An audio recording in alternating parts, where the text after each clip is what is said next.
Chinese exporters are on the brink of bankruptcy. The U.S.-China tariff talks offer no lifeline.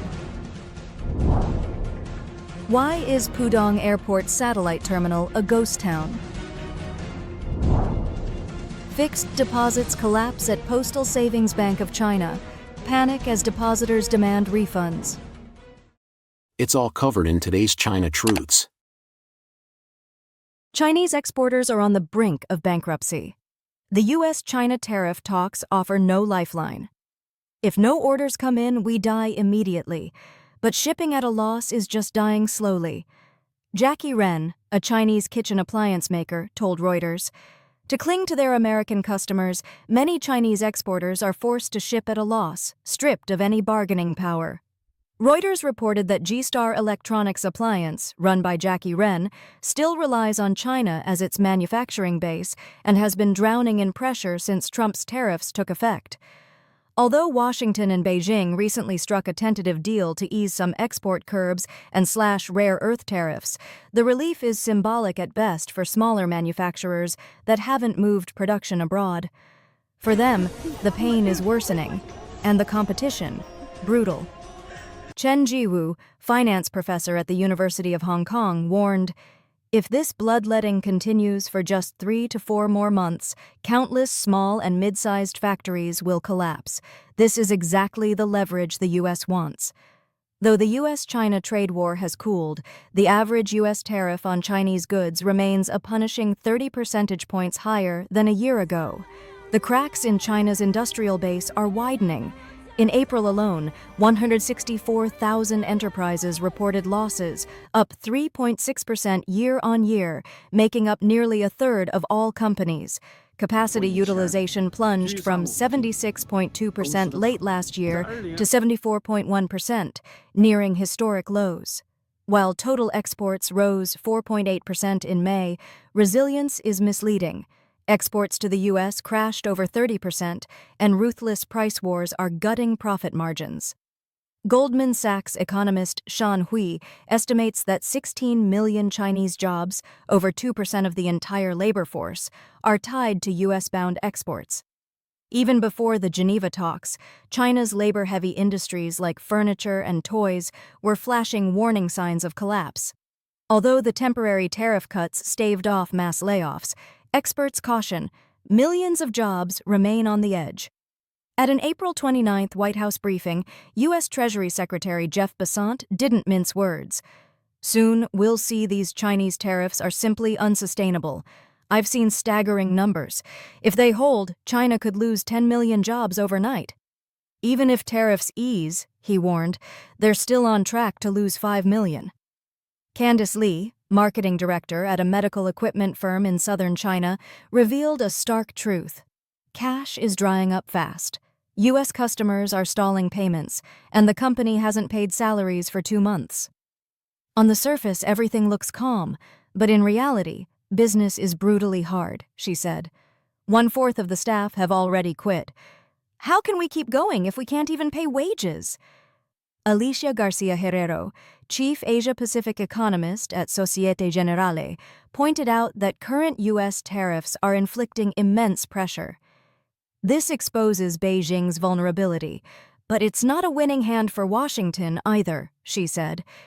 The U.S. is wrestling with inflation and persistent supply chain choke points.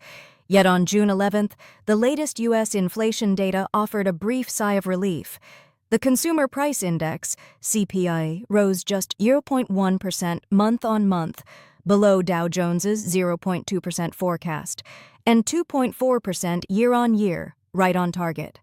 Still, not all Chinese firms are in free fall.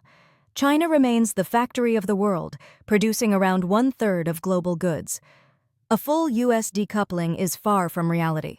But sectors like Christmas decor, home appliances, and low to mid-range electronics are getting hammered. Hit hardest, hit first. Ding Shuang, chief economist for Greater China at Standard Chartered Bank, believes the current stability is deceptive. Chinese exporters are momentarily propped up by U.S. buyers rushing to beat tariff hikes and by Beijing's fiscal and monetary stimulus. But as these short-term supports fade, pressure will mount even more sharply. Professor Heiling Xu of Monash University didn't sugarcoat it. China's economy still leans heavily on low-end, export-driven manufacturing. That's a long-term vulnerability that hasn't gone away. Why is Pudong Airport's satellite terminal a ghost town? As China's economic downturn deepens and consumer spending shrinks, once bustling international airports have fallen eerily quiet. A recent photo taken at Shanghai Pudong Airport's international satellite terminal captured a ghost town. Barely any passengers, shuttered duty-free shops, and an empty VIP lounge. Popular Shanghai blogger Master Mei, who has over 100,000 followers, flew to South Korea on June 9th. At 10 a.m., he walked through the sprawling satellite terminal and filmed empty halls and deserted shops. Some stores had closed entirely. He pointed out a bottle of mutai priced at 3,500 yuan, even though the market price has dropped below 2,000 yuan, questioning how anything could sell at such inflated prices under these circumstances. He described the terminal as eerily quiet, with few signs of life. Shops were closed, Starbucks and cosmetics stores had no customers, the International, Hong Kong, Macau, and Taiwan Information Office was unattended, and the air conditioning was weak, making the space feel stuffy. He speculated that power-saving measures might be to blame. Why keep this satellite terminal open if barely anyone uses it? He asked, noting that some elevators had already been abandoned. Similar scenes are playing out across China. In April, a blogger filmed a deserted terminal at Shanghai Hongqiao Airport. Another netizen visited Pudong on April 26th and found nearly all the duty-free shops shut, exclaiming, "The economic depression is so terrible." Even during so-called peak hours, like 7 p.m. on March 17th, international flights were scarce, and the subway from the airport to downtown remained half-empty. These snapshots reflect a struggling aviation industry and the sluggish recovery of inbound tourism. China's 3 state-owned airlines have reported losses for 5 consecutive years. Even with expanded visa-free policies since 2023, the number of foreign visitors remains far below pre-pandemic levels, 64.88 million in 2024 compared to 97.67 million in 2019. The ghostly silence at Pudong's international terminal mirrors China's broader economic slowdown and underscores how weakened global ties and collapsing consumer confidence are reshaping the nation's airports. Fixed deposits.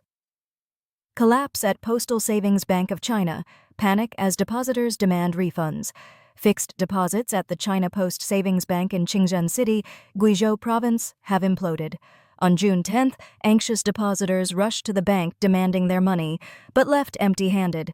The bank had allegedly promised that if you deposited 10,000 yuan annually, you would receive 58,000 yuan in principal and interest after 5 years. Now that the term has ended, depositors can't even retrieve their original principal. Screenshots and first-hand accounts have flooded Chinese social media, exposing how the Weicheng branch's fixed deposit scheme collapsed. A blogger revealed that locals were lured with a simple pitch: invest 10,000 yuan each year and walk away with 58,000 yuan after 5. But now, with contracts expired, they're getting nothing, not a single cent. Dafeng News has confirmed the incident. A heartbroken depositor from Guiyang posted a video on June 10th, saying he had trusted the China Post Savings Bank with his money 5 years ago. Now the bank claims it's difficult to cash out.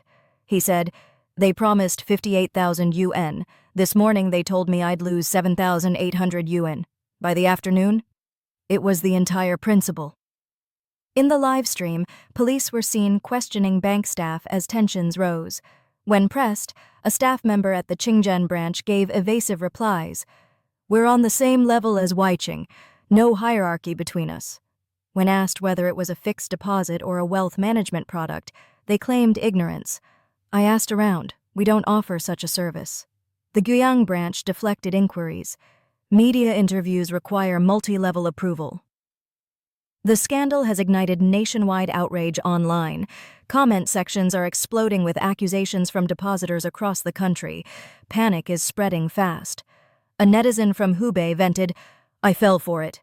They said I could get everything back after 5 years. Now they want to cut 10,000 from my principal. These banks are outright scammers." A Shandong resident said he deposited 8,000 yuan a year into Postal Savings Bank via Taikang Insurance. After 10 years, he only got back 50,000 yuan, far below expectations. It was forced insurance, he said. Some banks even erase your principal. I was scammed by Bank of China, ICBC, and Postal Savings Bank. Mainland Chinese netizens are furious. Is this the happy life promised by state-owned banks? Getting your own money out is harder than robbing the bank. We fear those who twist the law, not the scammers. When rules serve the powerful, ordinary people always lose. Please share your thoughts in the comments. BYD's ruthless price war pushes China's EV industry to the brink of collapse. BYD has ignited a devastating price war, slashing prices on 22 models by up to 34%, sending shockwaves across China's electric vehicle market. Under pressure from overcapacity and mounting debt, BYD is betting everything on a brutal inventory purge. But insiders warn this isn't competition, it's destruction. One auto executive called BYD the Evergrande of the car industry, just waiting to explode. Facing 323 billion yuan in net debt, BYD's price cuts are seen as a desperate move to avoid financial disaster. Yet the strategy is dragging the entire EV market down with it. If BYD collapses, we all collapse, said one car dealer. The industry has already fallen apart. BYD aims to sell 5.5 million vehicles this year. But as of late May, it had sold just over 1 million. With peak season already gone, insiders question whether the company can move the remaining 4 million cars in just 4 months. The backlash is fierce. Wei Jianjun of Great Wall Motors and Li Shufu of Geely accuse BYD of toxic tactics. Even the China Association of Automobile Manufacturers condemned the price war. Meanwhile, lingering quality issues and pollution scandals continue to haunt BYD, further eroding trust. Everyone hypes BYD like a national pride, said a frustrated car trader.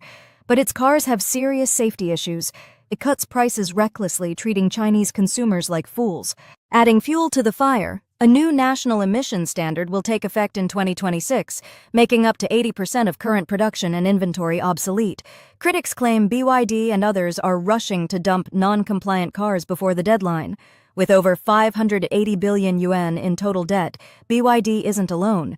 Geely and SAIC carry massive liabilities too, sparking fears of a broader industry-wide collapse. Scholars warn that the EV boom, fueled by subsidies and hype, has created a bloated, homogeneous market with weak fundamentals.